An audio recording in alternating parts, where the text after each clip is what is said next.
Djalma Cunha, que também pastor batista, já na glória do Senhor, doutor em teologia, era um grande maçom.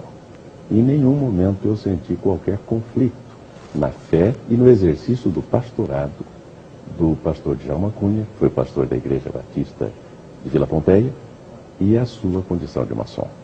Doutor Abimael Correia, o cristão pode ser maçom? Estudos comprovam que o cristão não pode ser maçom.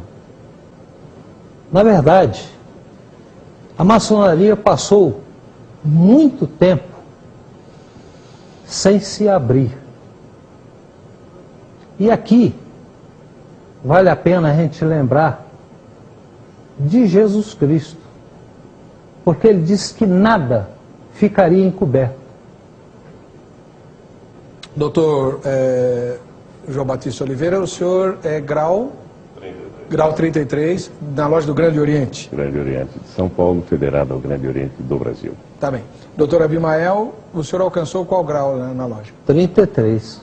Também era uma loja afiliada ao Grande Oriente? Ao Grande Oriente do Brasil. Então você vê que a produção dessa vez caprichou, trouxe dois batistas. A origem do irmão Oliveira é a Igreja Batista, né? Portanto, evangélicos, alcançaram o mesmo grau, dentro da mesma denominação, vamos chamar assim, da sociedade maçônica, só que um continua na maçonaria, o outro saiu e é contra o cristão fazer parte da maçonaria. E você, qual é a sua opinião? Nós vamos começar dando voz aos nossos telespectadores pela via eletrônica. Vamos ver os e-mails. O primeiro e-mail é do Luciano de Almeida. Ele é membro da igreja Só o Senhor é Deus. Ele diz o seguinte: a maçonaria legítima, autêntica de maneira nenhuma, é um trabalho hostil a qualquer religião. Ao contrário, respeitando a liberdade religiosa de todos os seus membros, ela obriga à tolerância e ao respeito à crença de cada um. Ela não é uma ordem e instituição secreta, muita gente imagina isso. E não é secreta porque tem sua constituição registrada em cartório, com endereço, números e tudo. Ora, alguém conhece a sede, o endereço e o registro de alguma organização de crime? Tipo máfia, contrabandos e tráfico de drogas? A maçonaria é definida em seus estatutos como uma escola de aperfeiçoamento humano, usando todas as filosofias, técnicas, ciências e artes com os princípios de liberdade, igualdade e fraternidade. Então nós cristãos podemos sim ser maçom. Frederico Braga escreve: é muito difícil convencer a um maçom que ele não é cristão, ou seja, ou ele segue o ritual e dogmas da maçonaria ou do cristianismo. Não há meio termo. A grosso modo, da mesma maneira, muitos espíritas kardecistas se dizem cristãos. E não são, pois eles seguem o evangelho de Allan Kardec, como podem também seguir o evangelho do cristão. Como é que o senhor responde a isso? Basicamente, a maçonaria se divide em visível e invisível. Essa divisão não é minha. Essa divisão é do maior escritor maçom, que tinha em todos os seus livros o fator secreto. Eles eram secretos. Acontece que Manley, ao dividir a maçonaria em visível, ele permitiu que a maçonaria fosse vista pela comunidade ou pela sociedade como excelente. E realmente o é, porque ela promove eventos, ela vai em socorro ao menos favorecido pela sorte, ela tem a camaradagem e a amizade entre os membros, enfim, ela presta socorro nas horas de necessidade e ela se mostra para a sociedade como excelente. E isso até atrai, e atrai até o evangélico. O problema não é esse. Nós podemos até esquecer desse problema. O maior problema é que a maçonaria tem seu lado invisível. e o lado invisível que é o maior problema.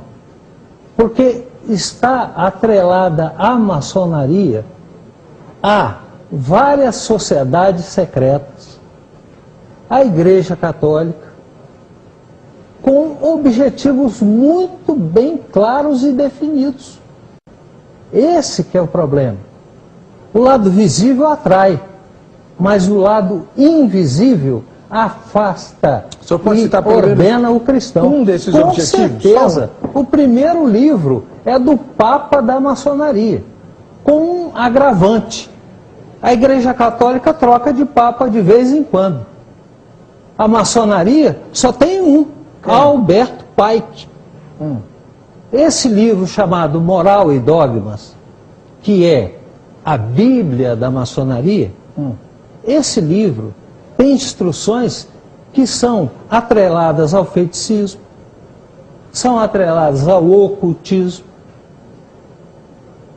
e, consequentemente, não poderiam permitir que um cristão, servo de Jesus Cristo, estivesse em pé de igualdade. Foi a razão pela qual eu deixei a maçonaria, por convicção.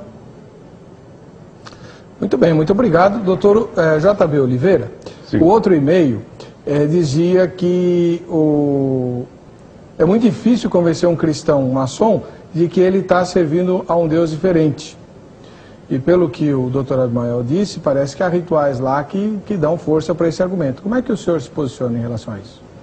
Com estranheza. Eu não conheço nada lá que conflite. Pelo contrário, a maçonaria busca harmonizar. Ela busca fazer com que cada um se sinta sem ofensa à sua maneira pessoal, particular, de crer em um Deus, de adorar a Deus de acordo com a sua consciência. Ou seja, a maçonaria procura fazer com que prevaleça o Deus que criou os homens e não o Deus que os homens criaram. Hoje o que nós vemos é que há religiões que têm deuses diferentes, Deus diferente de outro Deus. E cada um, de acordo com a sua consciência, admite este Deus, sem nenhum forcejamento, sem nenhuma imposição. E uma coisa interessante, quanto àquilo que é secreto e discreto, na maçonaria há o lado sim, que é para aqueles que estão lá dentro. Mas isto Jesus ensinou. Ele falava por parábolas. E para os discípulos ele traduzia essas parábolas. Para os outros, não. Porque aos discípulos era dado conhecer. Perfeito. Uma outra coisa, em toda a família, há aquilo que só a família conhece. Doutor Abimael, como é que o senhor comenta a resposta do doutor Oliveira? Aqui nós temos que ver alguns pontos importantes. O doutor João disse que maçonaria não é religião. Isso é a primeira grande mentira da maçonaria. Maçonaria é religião. Quem disse isso não foi o doutor Abimael, foi Coyle, Henry Coyle. Disse também Pike, O Papa. o Papa. Então, maçonaria é religião. É interessante que em 1903, um grupo de evangélicos quiseram fazer uma maçonaria monoteísta. Mackay imediatamente saiu em socorro da ordem e proibiu, e a expressão dele é clara: esses princípios violam os princípios maçônicos. E o grupo de evangélicos recuou. Tá bom. Esses evangélicos aí que o senhor fala são os presbiterianos? Também. E batistas também. Tá bom. Doutor Oliveira, como é que o senhor comenta a resposta do doutor Abimael à posição da telespectadora? Bem, eu teria que recuar um pouquinho. Eu tenho aqui Jorge Buarque Lira, A Maçonaria e o Cristianismo, escrito por um evangélico, pastor, grau 33 da maçonaria, que mostra que não há conflito entre maçonaria e a fé cristã. Lá para frente, nos graus mais superiores, aparece Jabulon, que é uma tríade. Já Jeová, Bu é Baal ou Bel, e On é lá do Egito, o deus primitivo, o deus Sol, Osíris, que hoje é Osíris. Então são 3. E à medida que ela vai prosseguindo, ela vai apresentando mais deuses, como é o caso de Tammuz, por exemplo, que é um outro deus. Além disso, tem um deus dentro da maçonaria muito reverenciado, principalmente pelos satanistas maçônicos, que é Baphomet.